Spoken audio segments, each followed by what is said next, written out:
10월 20일 금요일 매일 예배 시작합니다. 함께 기도할까요? 은혜와 사랑이 많으신 하나님, 저희들을 하나님의 사람으로 부르시고 하나님의 거룩한 일꾼으로 또 때때로 주의 일에 사용해 주시니 감사합니다. 어떻게 쓰임받는 것이 옳은 것인지, 어떤 모습으로 하나님 앞에 서야 하는지 오늘 주의 말씀을 통해 깨우쳐 알게 하시고 그 말씀이 우리에게 기도의 제목이 되게 하여 주시옵소서. 예수님의 이름으로 간절히 기도하옵나이다. 아멘. 오늘 부를 찬송은 320장입니다. 나의 죄를 정케 하사. 함께 찬송할까요?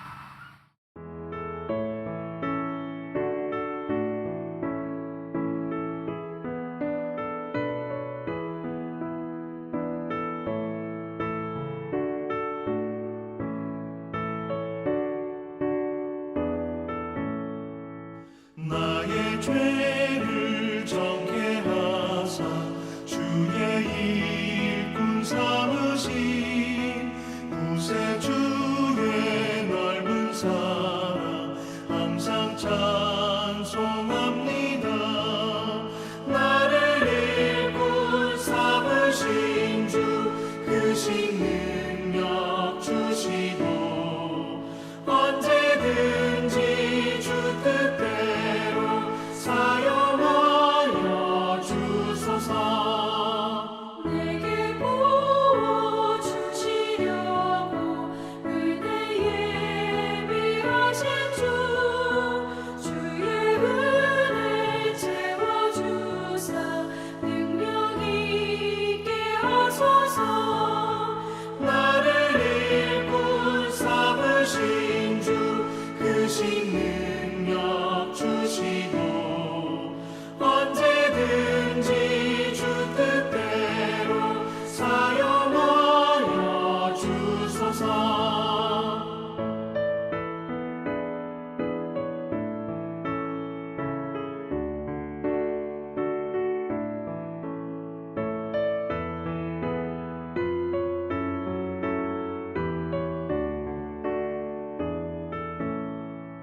죄의 짐을 풀어주신 주의 능력 크도다. 나를 피로 사신 예수 내 맘속에 오소서.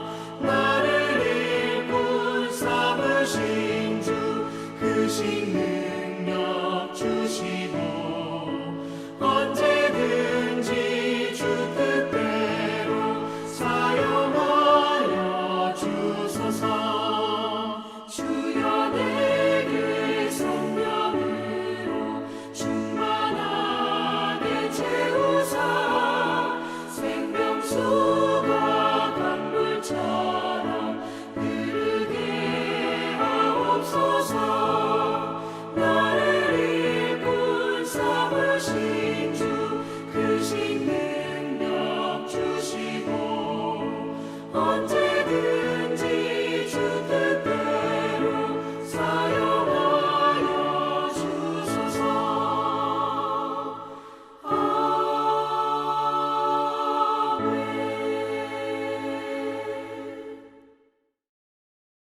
하나님의 말씀 에베소서 3장으로 건너왔습니다. 3장 1절로부터 13절까지의 말씀 우리 같이 읽습니다. 이러므로 그리스도 예수의 일로 너희 이방인을 위하여 갇힌 자 된 나 바울이 말하거니와 너희를 위하여 내게 주신 하나님의 그 은혜의 경륜을 너희가 들었을 터이라. 곧 계시로 내게 비밀을 알게 하신 것은 내가 먼저 간단히 기록함과 같으니 그것을 읽으면 내가 그리스도의 비밀을 깨달은 것을 너희가 알 수 있으리라. 이제 그의 거룩한 사도들과 선지자들에게 성령으로 나타내신 것 같이 다른 세대에서는 사람의 아들들에게 알리지 아니하셨으니 이는 이방인들이 복음으로 말미암아 그리스도 예수 안에서 함께 상속자가 되고 함께 지체가 되고 함께 약속에 참여하는 자가 됨이라. 이 복음을 위하여 그의 능력이 역사하시는 대로 내게 주신 하나님의 은혜의 선물을 따라 내가 일꾼이 되었노라. 모든 성도 중에 지극히 작은 자보다 더 작은 나에게 이 은혜를 주신 것은 측량할 수 없는 그리스도의 풍성함을 이방인에게 전하게 하시고 영원부터 만물을 창조하신 하나님 속에 감추어졌던 비밀의 경륜이 어떠한 것을 드러내게 하려 하심이라. 이는 이제 교회로 말미암아 하늘에 있는 통치자들과 권세들에게 하나님의 각종 지혜를 알게 하려 하심이니 곧 영원부터 우리 주 그리스도 예수 안에서 예정하신 뜻대로 하신 것이라. 우리가 그 안에서 그를 믿음으로 말미암아 담대함과 확신을 가지고 하나님께 나아감을 얻느니라. 그러므로 너희에게 구하노니 너희를 위한 나의 여러 환난에 대하여 낙심하지 말라. 이는 너희의 영광이니라. 아멘. 새가족들이 교회에 등록하면 설문조사를 했던 적이 있어요. 우리 교회 오셔서 무엇이 제일 좋으십니까? 이렇게 여쭤봤더니 부동의 1위는 경치였습니다. 너무 경치가 아름다워요. 두 번째 정도는 그래도 목사님의 설교가 참 좋아요. 그래주지 않을까 생각을 했는데 아쉽게도 목사님 너무 밥이 맛있어요. 그렇게 얘기를 하더라고요. 그래서 3등은 뭐냐고 물어보지 않았습니다. 우리 교회 성도들이 모두 다 교회 뒤에 있는 태평양 바다, 이 아름다운 이 전경을 참 좋아하시죠. 그래서 여러분이 매일 예배 동안 좀 마음에 담아보시라고 오늘 마침 날이 좋아서 야외에서 이렇게 녹화를 진행을 합니다. 해가 좀 따가워서요. 조금 전에는 양복 입고 했는데 지금은 자켓을 다 벗고 넥타이도 풀었어요. 여러분이 보시기 어떤지 모르지만 저 상당히 지금 따끈따끈합니다. 오늘 따끈따끈한 말씀 한번 나눠볼까요? 자, 오늘 본문의 말씀에 제목을 붙여본다고 하면 일꾼된 바울의 고백, 그 정도가 되지 않을까 싶습니다. 바울은 하나님이 이방의 복음을 전하기 위해 선택하신 하나님의 일꾼이었습니다. 사도행전을 통해서 바울이 왜 이렇게 상황이 여기까지 이르렀는지를 좀 알 수 있죠. 오늘 1절의 말씀에 보니까 그리스도 예수의 일로 너희 이방인을 위하여 갇힌 자 된 나 바울이라고 스스로를 표현해요. 자, 에베소에 있는 교인들에게 보낸 편지입니다. 그러니까 어떤 곳에서 보내야 했을 것인데 그 보내진 곳은 로마의 가택 연금되어져 있는 상태라고 우리가 추정해요. 왜냐하면 오늘 본문에 있는 말씀처럼 그는 지금 갇혀 있다고 했습니다. 이유가 무엇이냐면요, 이방인에게 복음을 전하기 위해서 이곳에 갇혀 있다라고 하는 것이죠. 자, 역사적인 내용이 그래요. 바울은 한 3차례 정도 선교여행을 한 것처럼 보입니다. 근데 3번째 선교여행을 마치고 안디옥 파송교회로 돌아오는 것이 아니라 예루살렘으로 돌아오죠. 위험했습니다. 그래서 지난주에 제가 설교한 것처럼 많은 사람들이 만류를 합니다. 그래도 바울은 예루살렘에서 예수를 증거해야 되겠다라고 하는 사명감이 있었던 것 같아요. 그래서 예루살렘으로 옵니다. 예루살렘에 오자마자 체포당했고요. 그 다음에 가이사라라고 하는 곳으로 옮겨져 황제의 궁궐 안에 있는 감옥에 갇히게 됩니다. 조금 신체적으로 자유스러웠을 수는 있지만 어떻든 갇혀있다라고 하는 것에는 크게 다름이 아니었을 거예요. 자, 그럼 그곳에서 자그마치 2년여라고 하는 세월을 지나죠. 그리고 마침내 로마로 압송되어집니다. 로마로 가는 과정을 사도행전 마지막 부분이 적는데 엄청난 풍랑을 겪게 되잖아요. 그래서 생명이 다 끊어질 뻔한 위험을 갖게 되지만 우여곡절 그때 그들은 로마에 도착합니다. 로마에 도착하는 것으로 사실은 사도행전은 맞춰지지만 이후에 어떤 일이 있었는지는 그 로마의 감옥에서 보냈던 편지들을 통해서 우리가 짐작해 볼 수 있어요. 자, 오늘 에베소서는 바로 그렇게 로마에 가택 연금되어진 상태의 바울이 전하는 말씀입니다. 바울은 굉장히 기뻐합니다. 조금도 위축되지 않았고요. 너무 감사한 마음으로 그 상황을 받아들이고 있어요. 왜냐하면 그가 지금 갇혀 있지만 사실은 하나님의 목적을 위해 그곳에 갔다는 사실이 그에게 분명하기 때문입니다. 가이사에게 상소한 것은 다른 그거보다 지위가 낮은 사람들에게 재판을 받고 싶지 않은 자존심 때문도 아니었고요. 그리고 가이사에게 상소하면 풀려날 수 있는 가능성이 더 높다라고 생각했기 때문도 아니었습니다. 도리어 예수께서 그에게 말씀해 주신 대로 내가 예루살렘에서 나를 증언한 것처럼 로마에서도 나를 증언하여야 하리라. 로마에서 예수 그리스도를 증언하려고 하면 스스로를 변론하고 무엇 때문에 그가 잡혀왔는지를 말해야 하는데 그 말이 곧 복음 아닙니까? 예수님이 그를 부르셨고, 그래서 이방인들에게 이 복음을 전하기 위해 내가 증거하는데, 그런데 유대인들이 이걸 시기합니다. 뭐 이런 얘기해야 하니까, 그 자체가 복음입니다. 그 얘기를 황제 앞에서 로마에서 변증하고 선포하기 위해 그는 가이사 황제에게 상소를 한 것이죠. 그리고 그 목적대로 그는 지금 로마에 와 있으니 조금도 후회스럽지 않은 상황입니다. 하지만 바울을 사랑했던 사람들은 어땠을까요? 바울이 개척했던 교회 성도들, 바울에게 복음을 전해 받았던 제자들, 이런 사람들은 굉장히 마음이 아팠을 거예요. 속이 상했겠죠. 바울이 혹 어떤 어려움을 당하지 않나, 더 큰 위험은 당하지 않나, 이런 걱정이 그들에게 있었을 것입니다. 자, 그들의 걱정을 불식시키는 내용이 바로 오늘 본문의 말씀이에요.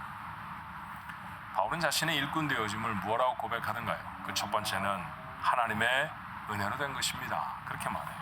자, 7절의 말씀에 이 복음을 위하여 그의 능력이 역사하시는 대로 내게 주신 하나님의 은혜의 선물을 따라 내가 일꾼이 되었습니다. 이게 하나님의 선물입니다.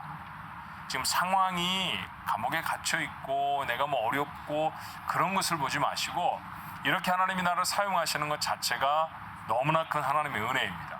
자, 좀 더 나가지요. 8절에 모든 성도 중에서 지극히 작은 자보다 더 작은 나에게, 어쩌면 그가 교회를 핍박했던 과거의 전력을 생각했을지 몰라요. 저는 그렇게 부족한 사람이었습니다. 저는 그렇게 교회를 위해 봉사하기에 온전한 사람이 아니었죠. 이런 표현이죠. 그럼에도 불구하고 이 은혜를 주신 것은 그렇습니다. 바울은 처음부터 끝까지 아무리 큰 고난이 있고 아무리 큰 어려움이 있어도 하나님의 복음을 전하는 것이 하나님이 자기에게 주신 은혜라고 믿었습니다. 하나님의 일꾼된 사람들 속에 가슴에 담아야 할 것, 이것은 하나님의 은혜입니다.